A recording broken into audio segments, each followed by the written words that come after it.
ഇന്നത്തെ വിശേഷങ്ങൾ നോക്കിയാലോ. ഒരു 3 മണിയൊക്കെ ആയപ്പോഴത്തേനും മന്തി അത്ത കൊണ്ടുവന്നിട്ടുണ്ടായിരുന്നു. നല്ല ടേസ്റ്റായിരുന്നു. Peri peri മന്തിയാണ്. ഒരു ക്വാർട്ടർ മേടിച്ചുകൊണ്ട് വന്നിട്ടുണ്ട്. ഞങ്ങൾ 3 പേരുടെ അത് കഴിച്ചിട്ടുണ്ടായിരുന്നു. നല്ല ടേസ്റ്റായിരുന്നു. പക്ഷേ ആ പെരി പെരിക്ക് നല്ല എരിയായിരുന്നു. അതുകൊണ്ട് തന്നെ നമ്മുടെ വീട്ടിൽ നിന്ന് ഒരു ഐസ്ക്രീം എടുത്ത് 2-3 വായ തിന്നിട്ടുണ്ടായിരുന്നു. ഇത് വന്നിട്ട് ഡിലൈറ്റിൻ്റെ ഫ്ലേവറാണ് ഗെയ്സ്. അപ്പോൾ കസാട്ടയാണ് അതെടുത്ത് കഴിച്ചിട്ടുണ്ടായിരുന്നു. അപ്പോൾ ഒരു 4-4:30 ഒക്കെ ആയപ്പോഴത്തേനും ഇത് നമ്മുടെ ശിവമാണ്.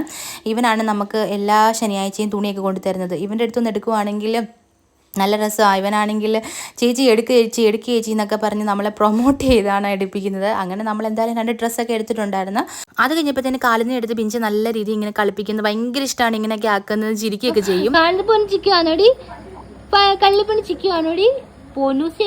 അങ്ങനെ അവനെ കളിപ്പിച്ചുകൊണ്ടിരുന്നപ്പോഴാണ് നമ്മുടെ ഇഷാ ബേബിയെ കൊണ്ടിട്ട് അങ്ങനെ രണ്ടുപേരും ഒരുമിച്ച് കിടന്ന് അപ്പോൾ വീഡിയോയ്ക്കൊക്കെ പോസ്റ്റ് ചെയ്ത് തരുമായിരുന്നു. അത് കഴിഞ്ഞിട്ട് നമുക്ക് വൈകുന്നേരമൊക്കെ ആയപ്പോഴത്തേന് എനിക്കൊന്ന് കടയിൽ പോകണമായിരുന്നു. അങ്ങനെ കടയിൽ പോയി കുറച്ച് സാധനങ്ങൾ വീട്ടിലത്തേക്ക് മേടിക്കണമായിരുന്നു. അങ്ങനെ അതൊക്കെ വാങ്ങിച്ച് വന്നപ്പോഴത്തേന് വൈകിട്ട് ഒരു 7 മണിയൊക്കെ ആയി ഗൈസ്. അത് കഴിഞ്ഞിട്ടാണെങ്കിൽ നമ്മുടെ ഇഷാ ബേബി വന്ന് കളിപ്പിക്കുകയൊക്കെ ചെയ്തിട്ടുണ്ടായിരുന്നു. അവളെ ഇങ്ങനെ ഉമ്മ വെക്കുന്നതൊക്കെ ഭയങ്കര ഇഷ്ടമാണ്. പിന്നെ അത് കഴിഞ്ഞ് ഞാനൊരു പഫ് മേടിച്ചിട്ടുണ്ട്, അതൊക്കെ കഴിച്ചിട്ടുണ്ടായിരുന്നു. അപ്പോൾ നിങ്ങൾക്ക് ഇതുപോലുള്ള വീഡിയോസ് ഇഷ്ടമാണോ ഇല്ലയോ എന്നൊന്ന് പറയണേ, കമൻറ്റ് ചെയ്യണേ. അതുപോലെ സബ്സ്ക്രൈബ് ചെയ്യാതെ കാണുന്നവരാണെങ്കിൽ ഒന്ന് സബ്സ്ക്രൈബ് ചെയ്യണേ. അപ്പോൾ ഇന്നത്തെ വീഡിയോസ് ഇത്രയേ ഉള്ളൂ. ഇഷ്ടപ്പെട്ടാൽ ലൈക്ക് ചെയ്യുക, ഷെയർ ചെയ്യുക, സബ്സ്ക്രൈബ്. ടാറ്റാ.